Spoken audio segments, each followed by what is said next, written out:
এখানে কিন্তু দেখতেই পাচ্ছ খুঁটিটা কিন্তু রাখা আছে, ওখানে কিন্তু পোতা হবে। তো গাইস এখানে কিন্তু দেখতেই পাচ্ছ খুঁটি পুজোটা কিন্তু চলছে এই মুহূর্তে।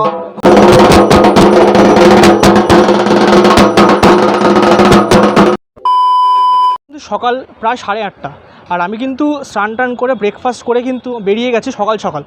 আর আজকে কিন্তু আমার ডেস্টিনেশন কিন্তু সিমলা ব্যায়াম সমিতি। আর আমি কিন্তু গিরিশ পার্ক মেট্রো স্টেশন থেকে অলরেডি নেমে এখন হাঁটছি, 15 মিনিট হাঁটা পথে আমার লাগবে সিমলা ব্যায়াম সমিতিতে গিয়ে।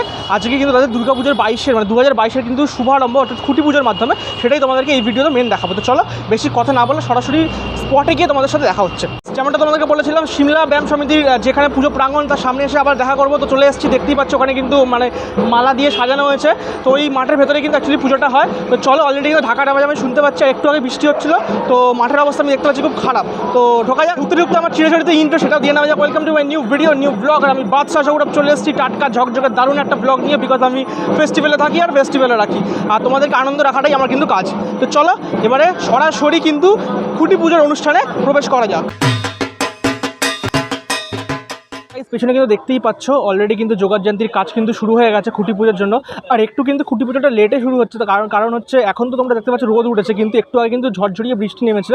আর মাঠের অবস্থা কিন্তু প্রচুর খারাপ, ঠিক আছে, পুরো কাদা কাদা হয়ে গেছে। তো যাই হোক, এবারে কিন্তু একটু পরে খুঁটি পুজোটা শুরু হবে। তো চলো, আর খুঁটি পুজোটা সরাসরি তোমাদেরকে দেখাবো। আর একটা কথা বলে দিই, এখানকার কিন্তু শিল্পী কিন্তু সনাতন রুদ্রপাল, উনি কিন্তু এখানকার প্রতিমা করেন। আর এখানকার পুজো কিন্তু অ্যাকচুয়ালি সাবেকি পুজো। আমি তো ফার্স্ট টাইম সিমলা ব্যায়াম সমিতিতে এলাম, যদি ওটা এখানকার নর্থের খুব বড় একটা পুজো, আর গিরিশ পার্ক মেট্রো স্টেশন সংলগ্ন এলাকারই একটা পুজো।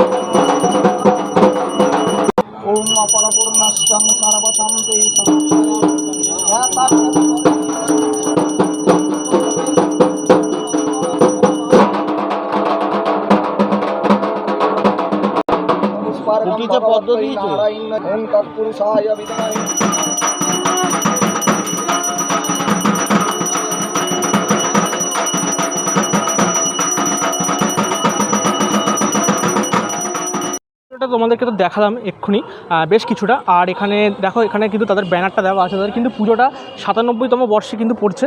আর এখানে কিন্তু শশী পাজা আছে সহ চেয়ারম্যান, এবং চেয়ারম্যান কিন্তু সুদীপ বন্দ্যোপাধ্যায় স্যার। তো এখানে দেখতে পাচ্ছ সিমলা ব্যায়াম সমিতির একটা বড় একটা ব্যানার দেওয়া আছে, প্রদীপ রুদ্রপালের নাম নিচে দেওয়া আছে। তো আলটিমেটলি কিন্তু তাদের, এটা আমি আগেই বললাম খুঁটি পুজোটা দেখানোর আগে, যেটা কিন্তু তাদের সাবেকিয়ানার পুজো। তো চলো এখানকার মেম্বারের সাথে এবার কিন্তু কথা বলে এই পুজোর ব্যাপারে তারা কী চিন্তাভাবনা করছে এই বছর সেটা জেনে নেবো। জয়েন্ট সেক্রেটারিকে পেয়ে গেছি, দাদা তোমার নামটা যদি বলো। চন্দ্রশেখর প্রামাণিক। আচ্ছা, তো এবছর তো 97তম বর্ষে তোমাদের পুজো পড়ছে, এবারে 97তম বর্ষ। তো এই পুজো সম্বন্ধে যদি একটু দর্শকদের বলো। দর্শকদের বলতে এই পুজো সম্বন্ধে নতুন করে কিছু বলার নেই, দর্শকরা তো সবাই জানেন সিমলা ব্যায়াম সমিতি কেমন পুজো হয়, কিভাবে হয়। নর্থের অন্যতম একটা বড় পুজো এবং সাবেকি পুজো, সেটা তো দর্শকদের নতুন করে আর বলতে হবে না, বিশেষ করে পাড়া প্রতিবেশী বা কলকাতাবাসী বা পশ্চিমবঙ্গবাসী। তা এবারেও আমাদের গত 2 বছর প্যান্ডামিকের জন্য আমরা একটু ছোট করে হয়েছিল আদালতের নির্দেশ এবং সরকারের নির্দেশ অনুযায়ী, কিন্তু এবারে আশা করছি যে এই প্যান্ডামিক এটা থাকবে না, আমরা পুরনো দিনে ফিরে আসতে পারবো। সেইভাবেই আমরা প্রস্তুতি নিচ্ছি, ঠাকুর বলুন, প্যান্ডেল বলুন, লাইট, দেখুন আমরা উন্নতি করতে চেষ্টা করছি। আচ্ছা, আর তোমাদের ঠাকুর তো আমি জানি যতদূর সনাতন রুদ্রপাল দাদা করে, সনাতন রুদ্রপাল এবার ঠাকুর করছেন।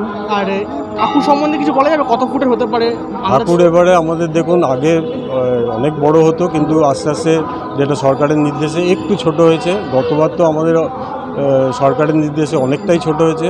এবারে আমরা চেষ্টা করব বা সরকারের নির্দেশ মেনে। কত ফুট হতে পারে টোটাল? আপনার 17 ফুট।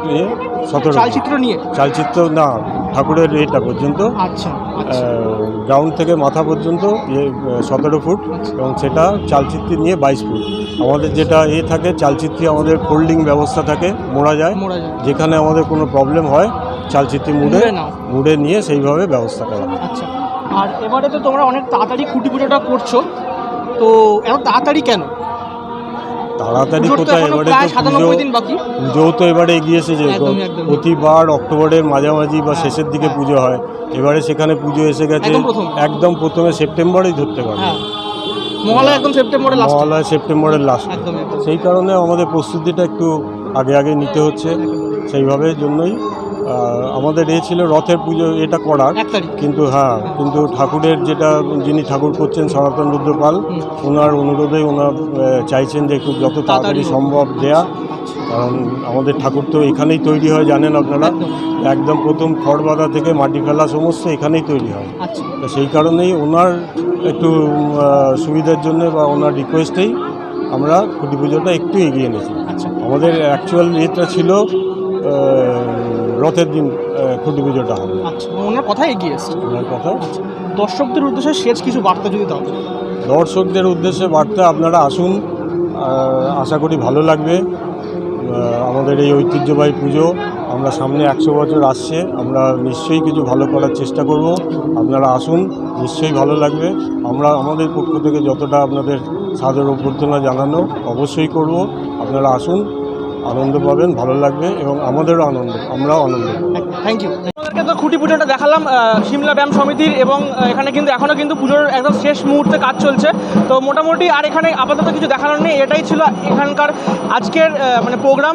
আর 2022-এর দুর্গাপুজোর শুভ সূচনা হয়ে গেল বলতে পারে। আর সনাতন রুদ্রপাল দাদা যেখানে আছেন সেখানে তো বলা যায় প্রতিমা একদম মানে দারুণ একটা কিছু হতে চলেছে। তাই হোক, আজকে এখান থেকে বিদায় নিচ্ছি, দেখা হবে পরবর্তী ভিডিওতে। পরবর্তী ভিডিও মানেও কিন্তু দুর্গাপুজোর ভিডিও, খুঁটি পুজোর আপডেট, আরও দুর্গাপুজোর প্রিপারেশন যেমন আমি করছি সেরকম আমি কিন্তু করতে থাকবো। তো চলো, আজকের মতো এখান থেকে বিদায় নিচ্ছি, খুব তাড়াতাড়ি দেখা হচ্ছে পরবর্তী ভিডিওতে। Love you guys, tata.